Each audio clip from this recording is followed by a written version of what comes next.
Hi, and welcome back to another episode of Tuba People TV, where we talk about all things Arnold Jacobs all of the time. Puddles and I are in beautiful Tucson, Arizona. We're here for the Mike Becker Low Brass Boot Camp, and we're also here to interview Shawn Campbell, who is a fourth horn in the Tucson Symphony and fourth horn in the Arizona Opera, as well as Vice President of Artistic Engagement and Education for the Tucson Symphony. You're very busy. I am busy. And you also, when you were somewhat younger, had lessons with Arnold Jacobs. I did. What was that? Tell me about that. Yeah, I had the really special opportunity to have a handful of lessons with him when I was in high school. And I grew up in Detroit, and my teacher at the time, who was a member of the Detroit Symphony, Keith Vernon, was really interested in helping me figure out how to get a bigger sound.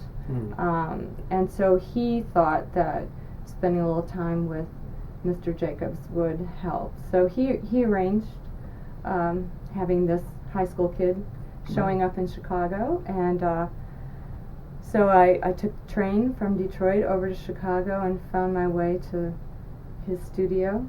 Wow, you took the train from Detroit to Michigan Avenue. Yep. Found your way to the studio. Yeah. Wow. Yeah. And so, you know, being a kid, I mean, I was 16 or 17. I think a lot of my memories about meeting him and working with him are also in the context of this kind of crazy adventure to just take off by yourself and find your way to this legend. Right.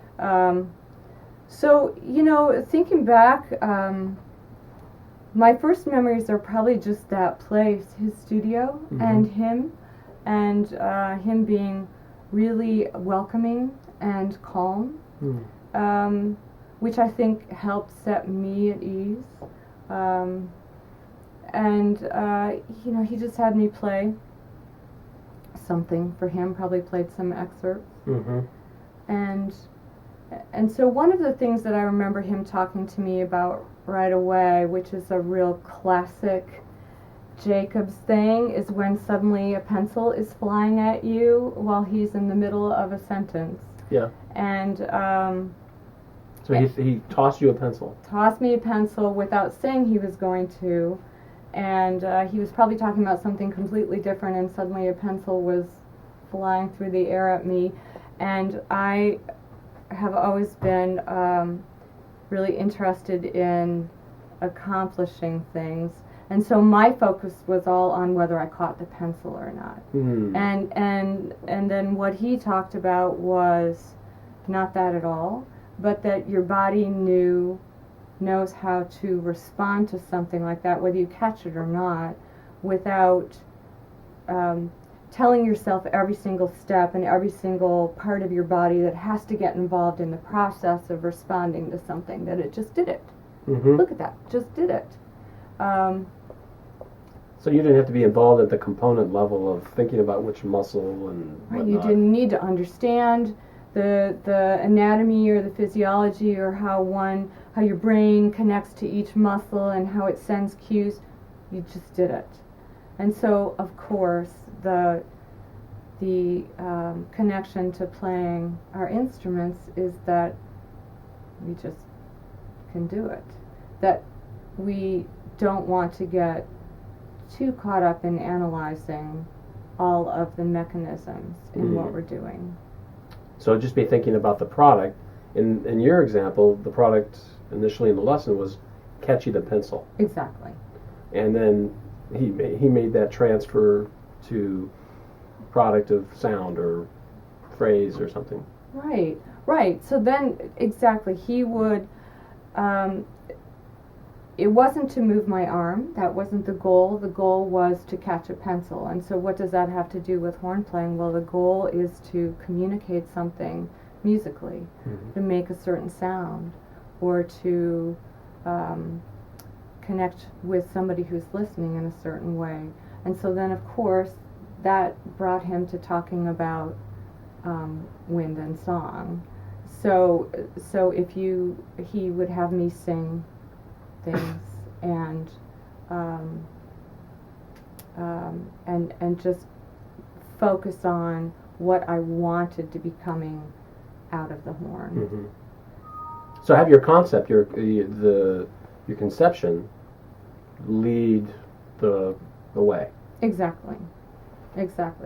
That perhaps that is the only thing that you need to be thinking about, mm-hmm. and that it leads, exactly as you said, everything else that falls into place to make that happen. Mm-hmm.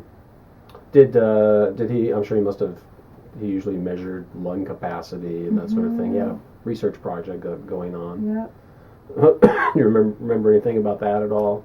Yeah, I do. I don't remember what my lung capacity is or was at that time, but I do remember having it measured, and I remember him talking about how it was kind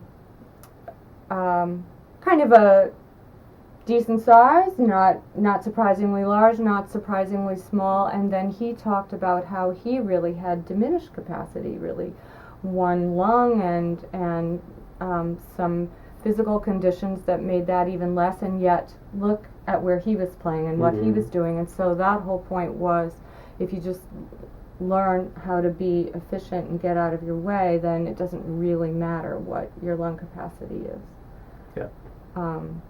And then we used some of the instruments that he had to help you visualize breathing in and breathing out with the ping pong ball in the tube, and I absolutely see that whole experience of helping you visualize breathing instead of just thinking about your body, taking yourself out of that and focusing on. So the devices that he was using were getting you to achieve a goal, it was an external goal that got you more or less out of yourself, out of your own thinking, maybe thinking about your body, and you were just trying to accomplish another goal, or like a product, like the pencil. Exactly. And another thing that I think came from that is that when you saw something external, like the ball going up or the ball coming all the way down, and then you could go, oh, that was a full breath, and that's how that feels. So quantified. So you get feedback immediately, instead of making something up all by yourself in your own body. This is how a breath should feel. You could say, well, I saw the result, and that's how it felt. And so it was almost like biofeedback. Yeah, it turned the subjective into something more objective. Yeah, exactly. Yeah, very good. Exactly.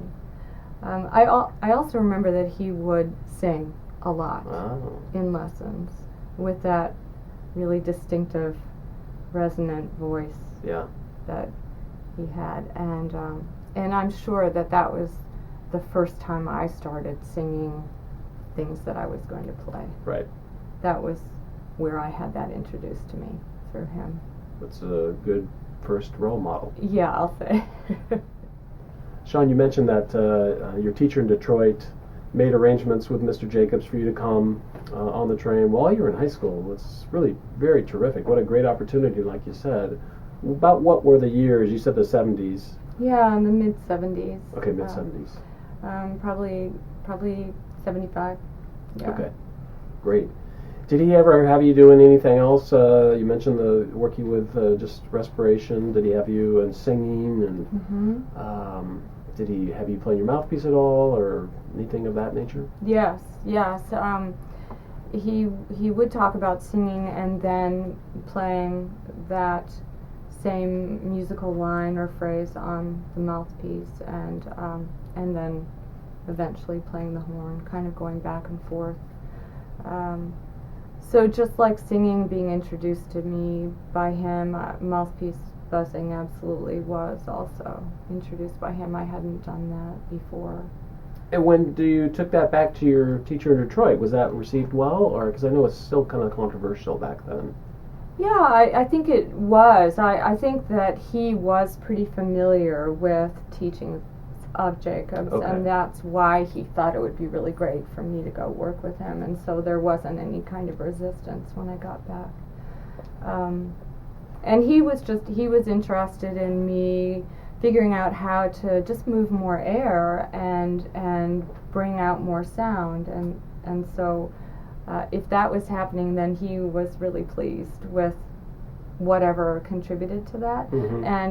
And it really did help a lot, just bring out my sound more and free it up. Yeah. Did he talk about? Did he tell you the why he thought mouthpiece playing was a good thing, or did he just have you do it and he didn't really tell you anything about it? Do you remember anything about that? Really, all I remember about that is that it seemed to be just bringing the singing, making a connection between the singing, which was supposed to be happening all the time, Mm-hmm. a little bit a step closer to, and now you have a horn that you're singing through, essentially. That is my memory of it. That sounds pretty much it in a nutshell. Being a brass singer. Yeah, Basically. exactly. Yeah. Another thing that I do remember him talking about, maybe back to some of that concept of not having to really understand every tiny step that your body is doing, is he would talk about his wife, who, if I remember correctly, was a dancer. She was, that's right. Early in her life, Yeah. and that being a dancer, if you were thinking of everything you had to do to make those amazing movements, you'd probably just fall on the floor. Right. And for me, that was really a great happy accident for him to share with me, because I danced also when I was young, and so I could imagine, well, yeah, I've never been analyzing exactly how my body's moving while I'm dancing, so probably shouldn't be doing that when I'm playing the horn either. Yeah. Oh, that's really interesting. I hadn't heard that before. That's really neat. Yeah.